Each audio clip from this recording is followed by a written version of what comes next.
를 먼저 드리겠습니다. 본인은 어떻게 의료비를 절감하시겠습니까?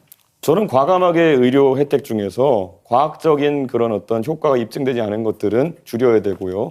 그리고 우리가 메르스라든지 아니면 코로나를 겪으면서 결국에는 진료비가 이제 과다하게 늘어난 부분에 대해서는 감축을 해야 된다. 예를 들어서 문재인 케어를 통해 가지고 대한민국이 지금 전 세계에서 MRI를 가장 많이 찍는 나라가 됐습니다. 저는 그런 부분에 대해서 국민들께 솔직하게 얘기하고 간병비가 더 중요하기 때문에 한번 이건 삭감하는 것을 이야기해 봅시다. 이렇게 해야 되는 것인데 이재명 후보는 이런 삭감이나 이런 것에 대해서는 말하는 걸 주저하시고 네, 뭐 더 주겠다 이런 말씀하시는 게 바로 차베스 같은 겁니다.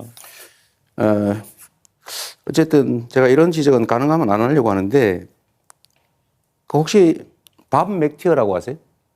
모르겠습니다. 모르시죠? 네. 루카스 차이제 모르시죠?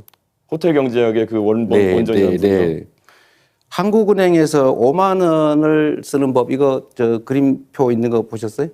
그거는 호텔 취소하고 보셨어요? 이런 게 없지 않습니까? 아니, 그래서 보셨어요? 그거 찾아내느라 고생하셨는데 전혀 다른 얘기입니다.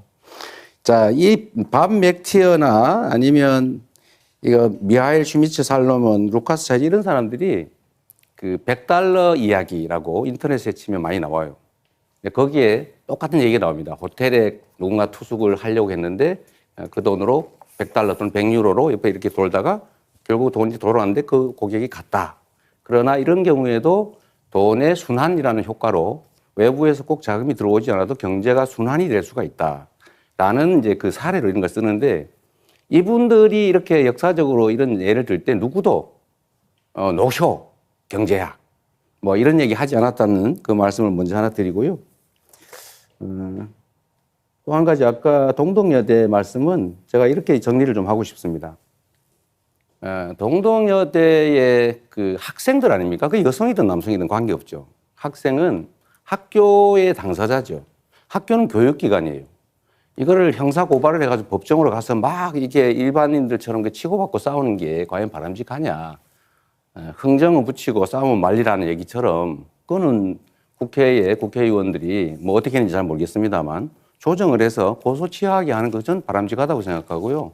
다만 그 과정에서 뭐 위압적이거나 뭐 권력을 남용하거나 이렇게 하면 뭐 그건 안 되겠죠. 근데 그거는 저희가 확인 안 됐으니까 그렇게 말할 건 아닌 것 같습니다. 네, 지금 토론 주제는 초고령 네, 사회 대비 알겠습니다. 연금 뭔 얘기를 하시는 의료개혁입니다. 겁니까 지금? 예. 제가 말씀 좀 드릴게요. 연금 개혁 관련해서 저는 이 연금 문제가 정말로 복잡해서 어떤 정권도 하지 않으려고 하는 일 아닙니까? 다 회피했죠. 그러나 이 완벽한 모두가 만족하는 연금 개혁안은 없지요. 저는 이준석 후보께서 뭐 이게 잘못됐다 이렇게 얘기해요. 뭐 잘못됐다고 지적할 수 있죠. 그럼 어떻게 할 수 있었느냐? 본인이 주장하는 각종 이런 제도 이런 것들을 만들어내는 것이 과연 정치적 합의를 끌어낼 수 있겠냐? 그건 본인의 주장일 가능성이 많죠. 현실을 좀 인정할 필요가 있겠다. 정치는 길을 만들어내는 거죠. 뭐 잘못됐다 비평하는 것은 그건 정치가 할 일이 아니라 그건 비평가들이 하는 거다는 말씀을 먼저 좀 드립니다. 그래서 그 얘기를 먼저 한번 해보죠. 저는 이번 연금 개혁이 모수 개혁이라도 해낸 것 자체는 안 하는 것보다 낫다고 생각해요. 안 하는 것보다는 나은 것이기 때문에 그나마 부족하지만 했어야 됐다라고 생각하고 이는 성과라고 생각합니다. 이제 앞으로는 이제 구조 개혁을 해야죠. 이제 쉽지는 않은 일입니다. 아마 엄청난 진통이 있을 테고 잘 될지도 잘 모르겠어요.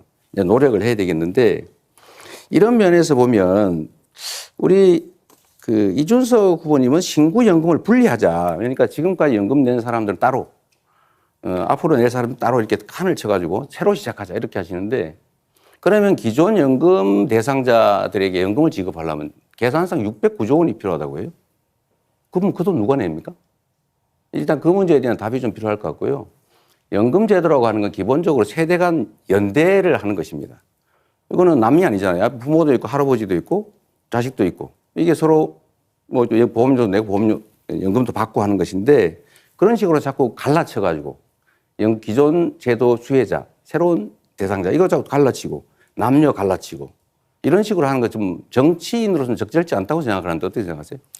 말 그대로 궤변을 하고 계신 거죠. 지금 사회적 연대나 세대 간의 연대 같은 걸 이야기하시는데 이번 합의 과정에서 과연 그러면 이득을 보는 세대는 어디이고 손해를 보는 세대가 어디인가 명백하거든요.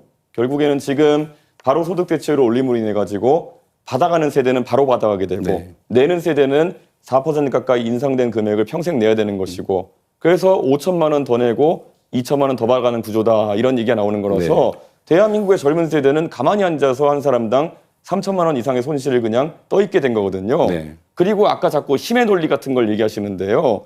본인들이 입법하는 것이 알겠습니다. 다수라 해가지고 옳은 게 아닙니다. 법원 그렇게 겁박하고 하고 본인 방탄하기 위한 입법한다 해서 그게 옳은 게 되는 게 아니라는 말씀 드립니다. 네. 김문수 후보님은 어떠세요? 예, 자동 조정 장치라고 하는 거를 도입하면 지금 연금 내는 사람은 언제 연금이 깎일지 몰라서 불안할 것 같아요. 네. 그 문제에 대한 대책을 좀 말씀해 주시고 어쨌든 저는 연금이라고 하는 기본적인 이념은 연대의 가치에 있다라고 생각해요. 나는 절대 손해 안 볼 거야 라고 하면 연금이 불가능하죠. 의견 한번 말씀 주시죠.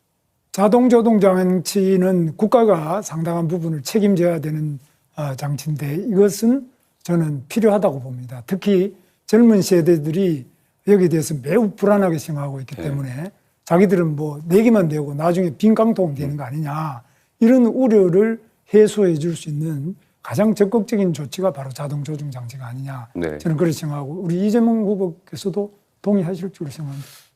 저는 지금 단계로 그걸 도입하게 되면 연금을 내는 사람들이 불안해서 네. 연금에 대한 신뢰가 깨질 것 같아요.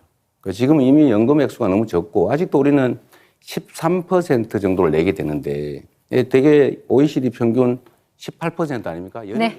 네, 발언 시간 끝났습니다. 이재명 후보님. 바로 이어서